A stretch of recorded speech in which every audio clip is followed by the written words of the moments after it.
Dr. Ricky Andrew.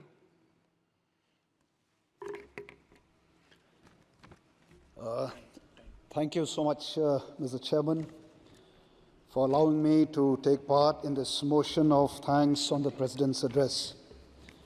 Well, it is with a great joy that I stand here on behalf of each and every soul of the one Shillong parliamentary seat who have supported me and who have enabled me to stand in this great institution and to speak this almost at the last hour of the day. Mr. Chairman, I just want to remind myself, to remind the members of this 18th Lok Sabha and also the rest of and the people of this country that nothing is impossible with God. Why I say this is because of the fact that I belong to a party which we started just less than 3 years ago. And it is a party which fought the election without money, a party that fought against corruption, a party that stands for clean politics, good governance, honesty, and for the protection of the rights of the indigenous people, and also to uphold the constitution of this great nation, to ensure secularism, pluralism, federalism, that these are the tenets of our great nation prevail. So, King Solomon the Great said these words, that a nation without a vision will perish. Well, I was very delighted to hear the words futuristic, the words vision in the address by the Honorable President. While I was patiently waiting for, what is the future, what is there in the vision of the President's address, as a first-time MP, I was listening patiently to hear where the government will take the nation, how the government will take it. But unfortunately, I did not get much except for the achievement that the government in the past has accomplished. Well, I wish that the government will be more explicit in its endeavor.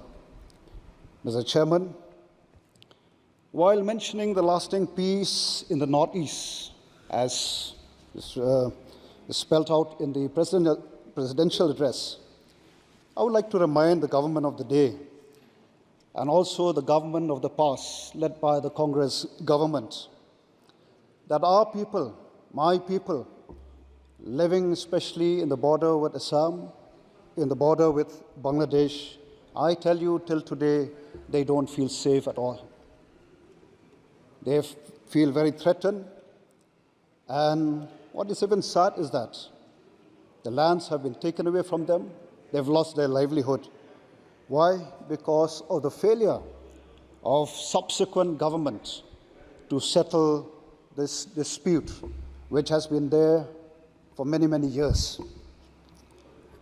We talk about development of the nation. That is dependent on the development of the states. That is what even our Honorable Prime Minister said, these words.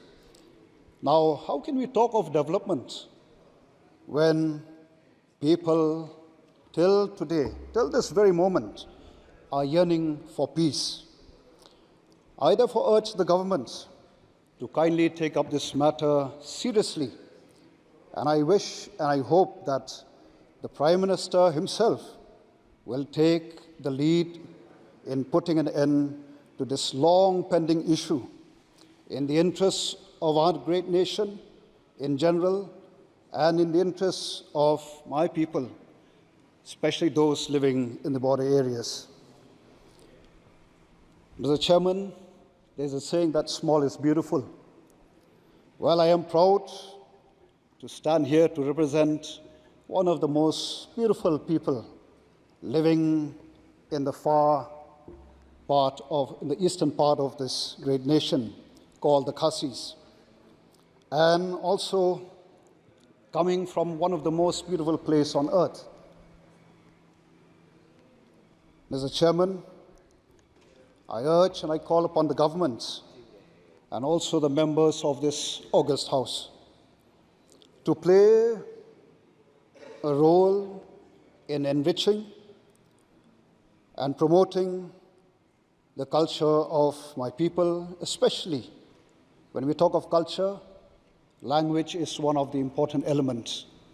For many years, we've been demanding for the inclusion of the Khasi language in the 8th schedule.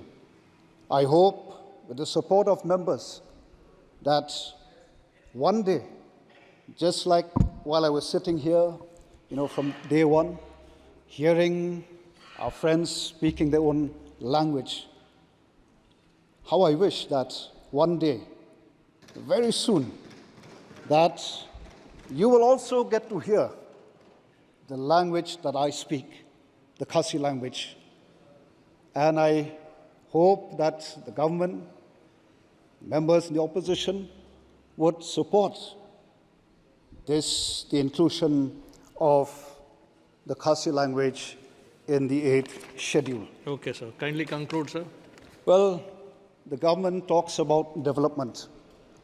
Let me remind this House that Shillong, or rather Meghalaya, is one of the famous tourist destinations. And while talking to friends outside in the corridor, when they ask me where do I come from, I say, I come from Shillong. Oh, Shillong is a very beautiful place.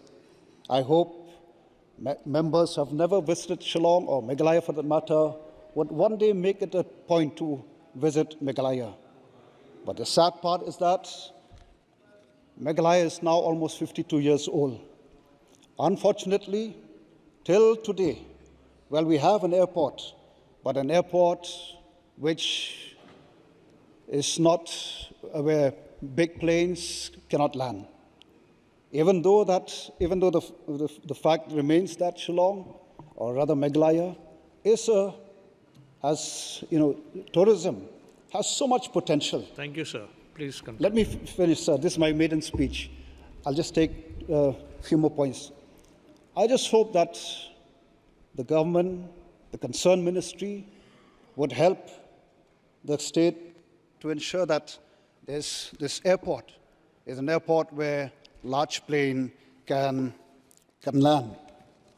And finally, sir, we've been talking a lot about the leakage, the exams.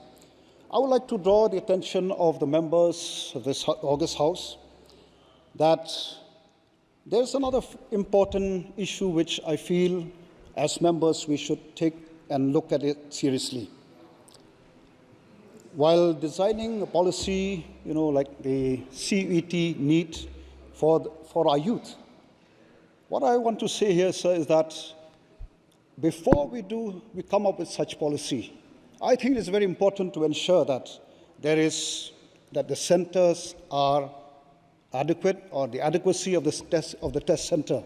Otherwise, what is happening I'm a teacher. It pains me when I come across students who have to put a stop to the career for the simple fact that they have to travel to far-off places. Thank you, sir. Why? Because there is Mr. no Manikam Tagore. test center in their place. Well, I hope that the government, while coming up with such policy, do keep this also in mind, to set up centers at every block, which would be a great asset to the state and also the nation as a whole. Thank you, Doctor. Last but not the least, let me just end up with this quote, sir, that I call upon the members of this august House. Let us rise up, as Nehemiah said. Let us rise up and build. Let us rise up above party politics. Let us rise up above caste, religion, and creed, and let us build this nation.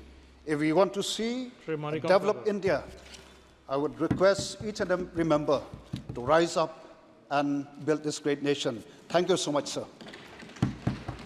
தலைவர் அவர்களே, வணக்கம். நள்ளிரவு 12